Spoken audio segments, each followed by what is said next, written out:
So, in the fall of 2025, a single phone call basically changes the entire course of a war. I mean, one day the President of the United States is promising Ukraine victory, and then literally the next, he's demanding its surrender. So, what on earth happened? Let's get into it. Just imagine hearing that. That was President Trump's pretty stark warning to Ukraine's leader during a really tense meeting at the White House. But you know, the truly shocking part? It came from the exact same man who, just weeks earlier, was one of Ukraine's biggest champions. So, to really get your head around this incredible U-turn, we have to rewind the clock. And we've got to look at what was a very compressed and honestly a very chaotic series of events. Let's break it down. Okay, so this timeline really shows you just how quickly the whole situation didn't just escalate, it completely flipped on its head. You've got this tough-talking Trump in September, then this really long, dramatic phone call, and boom, a total reversal in October. So let's go back a little bit, to late September. Back then, the entire narrative was completely different, and, Ukraine had every reason to feel pretty hopeful.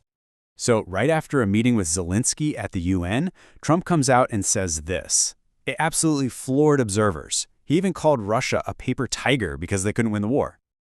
And what was driving this new tough talk? Well, it seems it was fueled by Trump's growing frustration. Putin was apparently refusing to negotiate seriously, and that was making Trump look weak to his opponents, who were constantly saying he was too soft on the Russian leader. And this wasn't just talk, right? It was a major shift in U.S. policy. Trump ordered the intelligence agencies and even the Pentagon to start actively helping Kyiv target Russian energy infrastructure. I mean, that's a huge escalation. And the results of this new intel sharing, well, they were devastating for Russia. By the middle of August, these strikes had taken out the equivalent of 1.2 million barrels per day. And it didn't stop there. By the end of that month, the number jumped to 21%. That's 1.4 million barrels a day. This caused massive fuel shortages and price hikes all across Russia, and was a serious blow to Putin's war economy. So, feeling emboldened by all this success and Trump's new tough stance, Ukraine decided to go for it.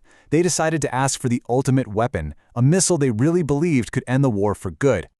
And that weapon was the Tomahawk. Now, the Tomahawk is one of the most effective and, frankly, most feared weapons in the U.S. arsenal. It's a variant of conflicts from the Gulf War all the way to Libya and Syria. It's a legend. And this is why Ukraine wanted it so badly. Look at that range, 2,500 kilometers. That puts pretty much the entire country of Russia within reach, including really important strategic targets way, way behind the front lines. So, when Trump said publicly that they were thinking about it, that raised a ton of hope in Kyiv.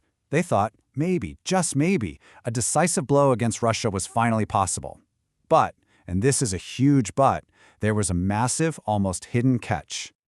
See, it's one thing to have a missile. It's a completely different thing to actually be able to launch it. And this is where the entire plan starts to look a lot more like a bluff. So here's the core of the problem. Ukraine doesn't have the ships or the subs you need to launch a Tomahawk. And that land-based system, the Typhoon, the U.S. only has 2 of them in their entire arsenal, and they are not sharing. So without a launcher, the missiles themselves are basically useless.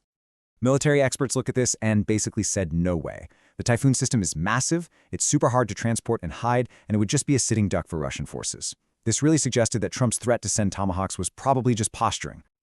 All right, so now we get to the dramatic climax, because whether it was a bluff or not, everything was about to change in the space of just 24 hours. So after that really long call, the whole paper tiger rhetoric just vanished. When President Zelensky showed up at the White House the very next day, he was greeted with a completely different message. The whiplash must have been incredible. The guy who said Russia's economy was failing now told Zelensky it was doing great. The guy who said Ukraine could win was now demanding they surrender territory.